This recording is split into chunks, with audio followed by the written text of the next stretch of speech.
Hello! Welcome back to another game between Manbeast and Mantequilla. This game is on Scandinavia, it's a 1v1 and it is a hun war, so no, it's not between two different servers, it's a nice classic hun war. I was more comfortable with this because I do normally play against hun opponents, being one of those people who just likes their hun wars.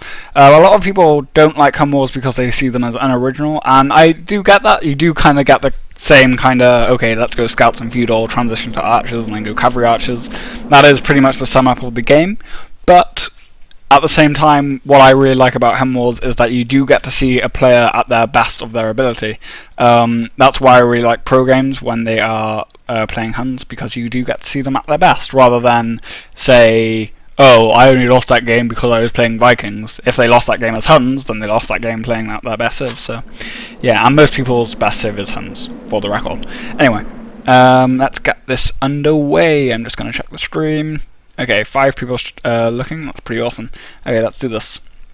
Okay, so in the green we have myself, Manbeast, playing as the huns, and in the red we have Mantequilla playing as the huns as well. I have a feeling I might have already set this playing for quite some time. The timer started off at like 30 seconds, which is kind of weird, but it might be a bit of a glitch. It doesn't really matter because it is a fairly standard start. The only real difference between this and Arabia is that there's no berries, there's a hell of a lot of deer, and there are lovely fishies, but actually the fish will come into the game later because I'm really unlucky with my fish. I mean, I've got like one patch over here, one patch over here, and a couple down here, but that's it, whilst there are a lot down here. But then again, Mantequilla isn't particularly lucky with his either.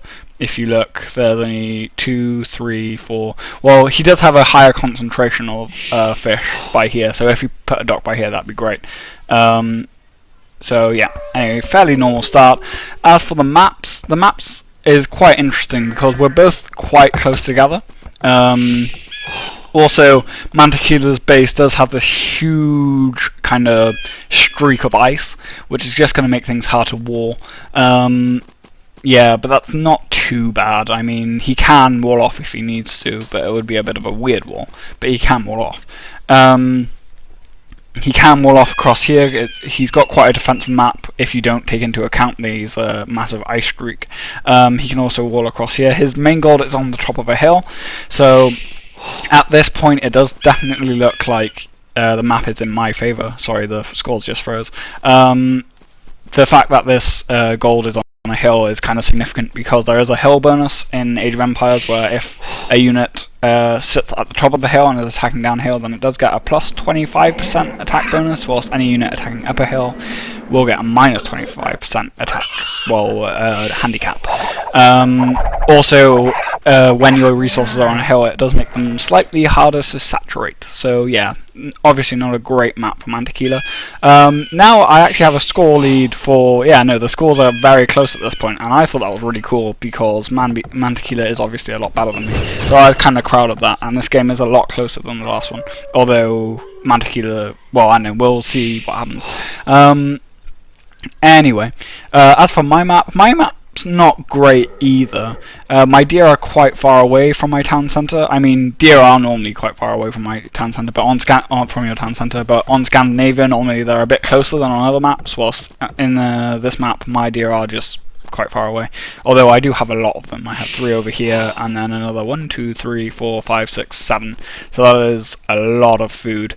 I do actually put 4 villagers on 1 deer to get as much food off them as I can. Mantequilla is also taking deer, but his deer are very close to my base, which I don't actually see. I think he walls this off though. One sec, we'll slow it down just to swap teams. Whether he knows that I'm over here. Yeah, he doesn't know where I am yet, so once he sees how close I am to his deer, he'll probably wall off. Anyway, I have seen where my water is at this point. Sorry, wrong guy. I have seen where my water is at this point, so I do send over a villager to try and take water sooner rather than later. Mantequilla does try and take out one of my villagers, and he succeeds because that villager was a boar villager, and oh, that was awful. Normally you do send villagers to farm which are low on health, but I think I didn't send that one to farm because I needed more wood than I need farms at that moment, because I was going to go fishing ships. Anyway, yeah, so not too much at the moment. My map is okay. My gold is forward, but it's not on a hill, so it's not as bad as Mantequilla's. This gold is incredibly hard to saturate because it's just kind of surrounded by trees on one side, which is just awful. But apart from that, my map isn't too bad. I'd say the worst thing is the gold over here, but it is on flat ground, so I can put a town centre on it and defend it and whatnot. So at this point we're fairly neck and neck. Mantequilla is going up to the feudal age already, whilst I am not. I have just clicked up the feudal age. I have made a dock though, so I will get a bonus on. Well, I will have a little bit of fish economy in the early game, which probably does actually do quite a bit to keep me in the game. My economy is probably a bit better than Mantequilla's for most of the early game.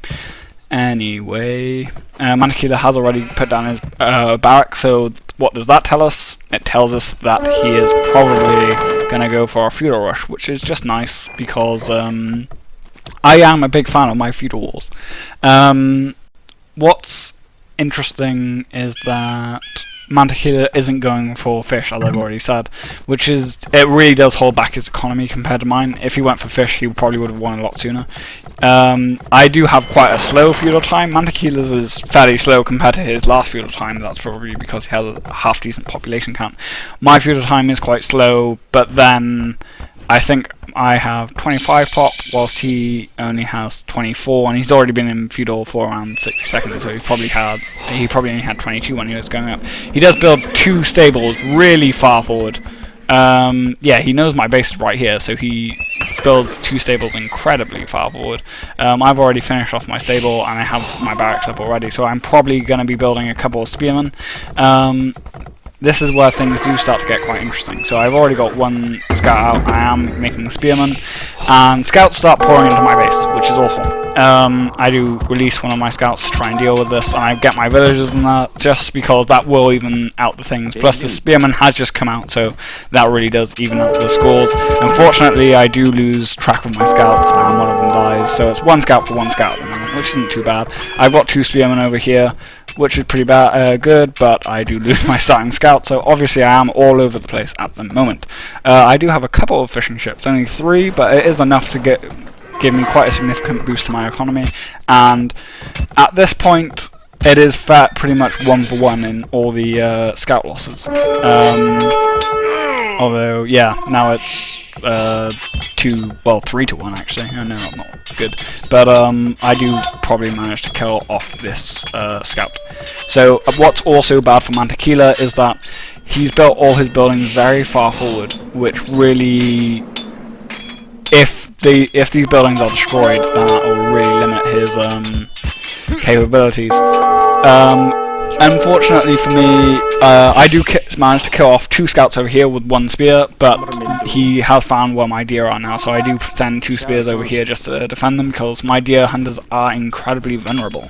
I am starting to mass up scouts now, so I probably do go for a bit of harassment. I do have a scout over here, which is kind of weird. At this point, Mantequilla isn't doing any major damage. I do manage to kill off one of his villagers' scouts for nothing. I haven't lost any villagers yet, but we have both lost quite a lot of scouts. I do have a score lead at the moment, and that's probably because I think I've killed 1 more scout than he's killed of mine. Also, I do have an advantage on my economy because my fishing ships are idle at the moment, which is awful. Oh, I wish I hadn't switched over here. Now I look like a massive noob. But I do go out to do a little bit of harassment. I don't get to do too much though, because Mantequilla does already have his spearman out. So let's see how this goes. Mantequilla is very quick to spot my scouts, and he does react very quickly by getting villagers to engage.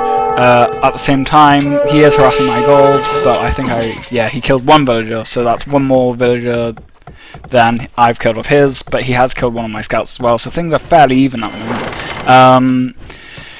Yeah, it is a very messy game. It's just a game of us poking each other, really, and in a non-homosexual manner. Nah, but I do have an extra ball I haven't taken, but you do start with 3 balls in Scandinavia, so that's okay. I do get wheelbarrow to try and get my economy rolling. At the moment, it does look like we are really in for a long feudal war, so I do start to really pump out feudal units. Unfortunately for Mantequilla, he does kind of walk into 2 of my spearmen, and he just lost 2 scouts for nothing. I do have 3 scouts over here just kind of lingering around, but I think at the moment I'm really focusing on my eco, getting wheelbarrow. I don't know whether I get any more spearmen. But I have got the +1 already for my scouts and whatnot, so that's good.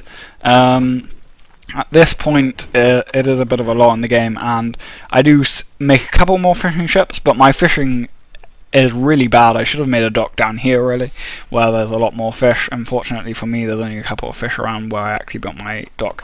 I do try and get in over here, but I can't because Mantequilla has already walled it, so that's incredibly frustrating, the fact that he's got this small farming base over here, which I just can't get into. Mantequilla, on the other hand, looks like he is really saving up resources to go castle. He is still making villages, making more lumber camps. He's got a lot of farms out, so he could very well go knights. I have already gone up to the castle age though.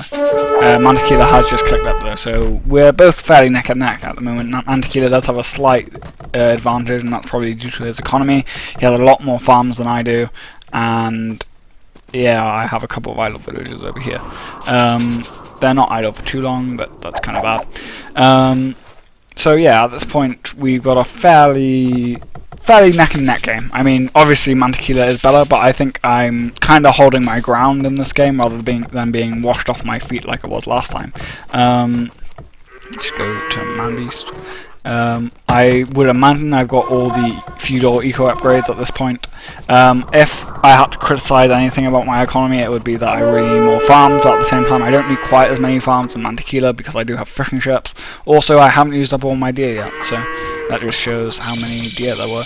I do reach the castle age, I plonk down an archer range. I think, yeah, I've already put up a couple of archer ranges, and I prioritise my military at this point over my economy, really, because I've had a lot of pressure from Mantequilla, so I really don't want a load of knights to start pouring in and me be completely unprepared for it. Mantequilla still has these 2 stables right on the frontier of my base, so it would be great if I could just get I don't know, maybe a tower or even just a couple of battering rams just to start battering down this forward. Fortunately, I do. Well, we'll see what happens. I'm not going to give you any spoilers, but anyway, Mantequilla also has 2 archer ranges.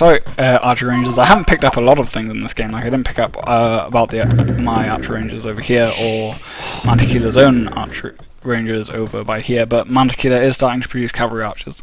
So I have gone for the crossbow straight off the bat. I've just killed 1 villager, so I think that means we're even on villager count. I mean, we had a lot of feudal harass, but we were fairly tight on defending, so Mantequilla wasn't actually able to do too much damage. I am still producing crossbows. At this point I'm producing crossbows because I think crossbows are still cheaper than cavalry archers, even if they are Hun cavalry archers. I do want to get a town centre up as soon as possible. I do have enough wood for a town centre now, but whether I use it on this farm or not is up for debate. My crossbows do go in to take out Mantequilla's eco a bit. I do micro them well-ish.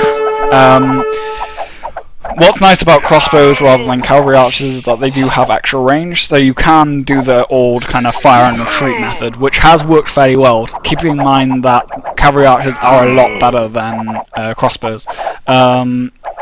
Unfortunately, Mantequilla does replenish his forces, and I do just end up losing all of this force over here. But wow. I still have a couple of crossbows over here, and I am producing cavalry archers now, so that is lovely, lovely, lovely. I have enough wood for a town centre, so I think I put one up soon, and I have a load of idle villagers over here.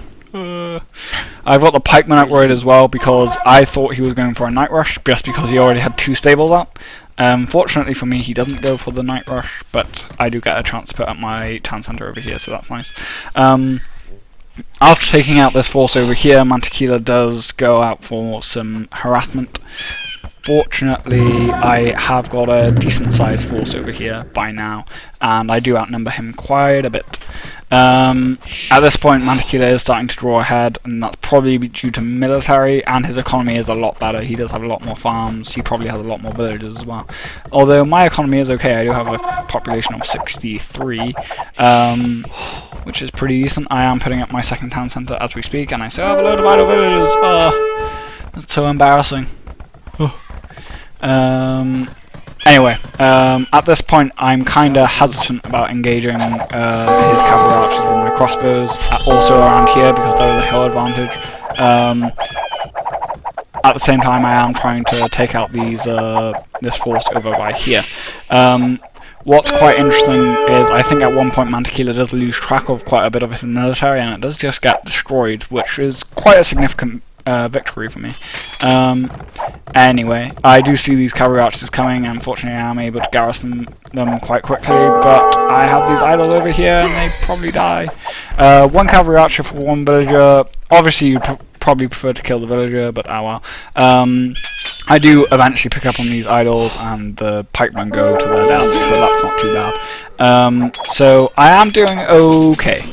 It's not, there is a 500 score lead to Mantequilla, but it's not as bad as the last game was. The last game was a complete massacre. I am continuing to produce villagers, yeah, so that's not too bad. And I am taking down his forward building, which is pretty nice. I think eventually I do go into this kind of forward farming area over here, which is just nice because it means that I do get a fair amount of kills on Mantequilla's base, and I have 5 more. Why haven't I retasked these idols? If these are all idle for the rest of the game, I will. Well, I'm probably not going to do anything, but I will be most embarrassed. Anyway, sorry, I was just checking out the stream. Anyway, so not too much going on at the moment. I think we're both really just working on our economies. I am getting some light cav out because I did have quite a lot of food, which I wasn't really using.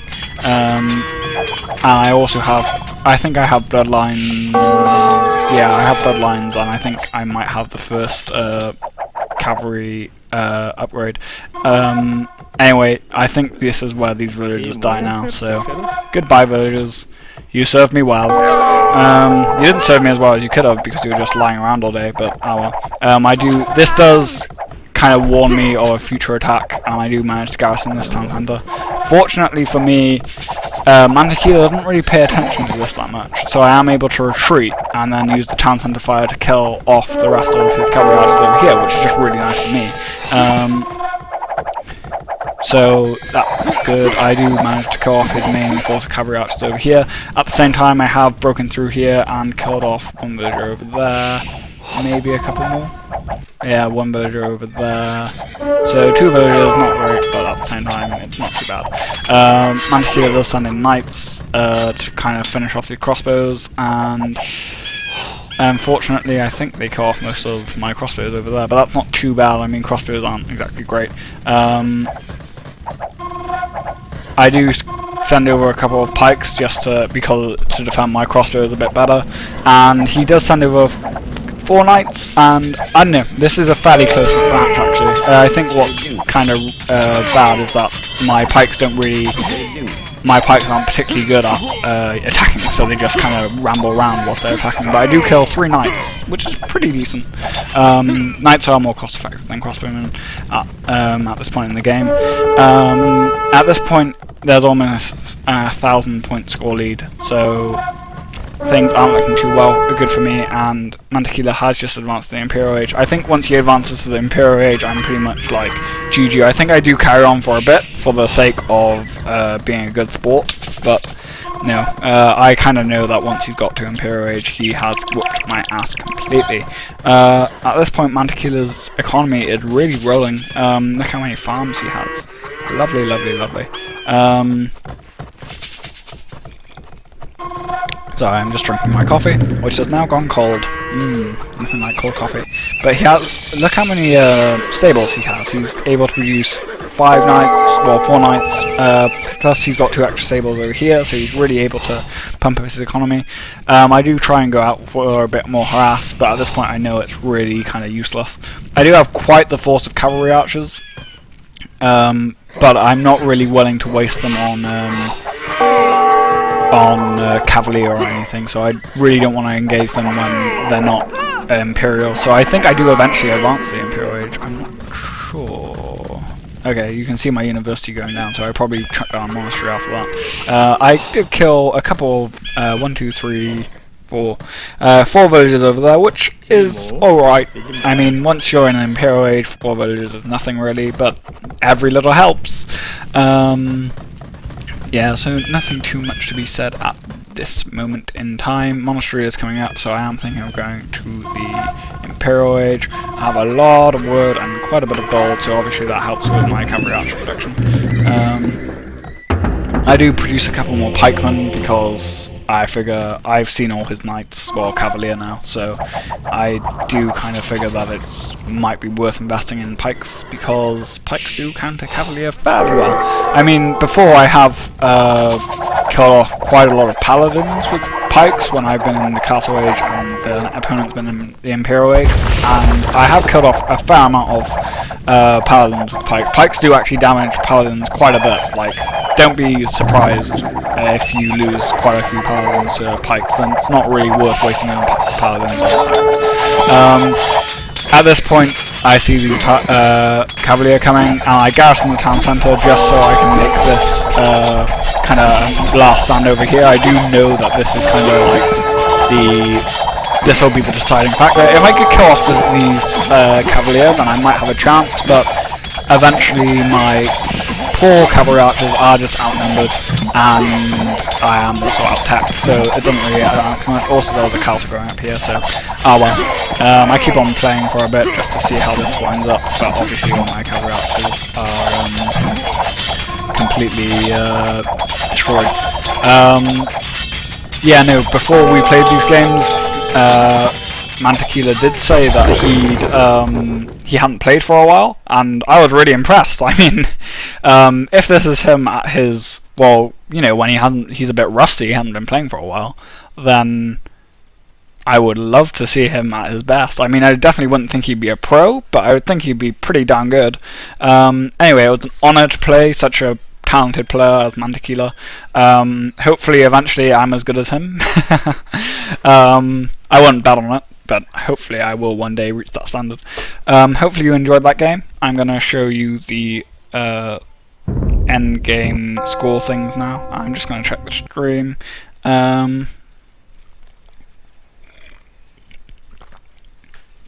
Thank you, Jumpex, for being the only person to comment on the stream, actually, but there are other people watching, so that's cool. Thanks. Cool. Anyway, obviously Mantequilla is superior in every aspect. Yeah, no, there's really nothing that we are on par with. Yeah, I guess. Yeah, okay. I have the advantage in army by 1. That is my claim to fame here. I beat Mantequilla in army amount, which is bad because I lost even with more men. But no, yeah, it was a fun game, and I can't really complain. But I think one lesson we should learn from this game was that both me and Mantequilla were last-minute substitute players. Both of us didn't really want to play the games. I'm not sure about Mantequilla, but I know Mantequilla is a substitute player. We were filling in for other players who just didn't end up showing. So, yeah, if you do sign up to a tournament, be sure that you show up. So, yeah, anyway, I'm just going to take a screenshot. Yeah, cool. Okay. Hopefully you enjoyed that game. 96 villagers! Yeah, hopefully you enjoyed that game. Until next time, guys, Manbeast out.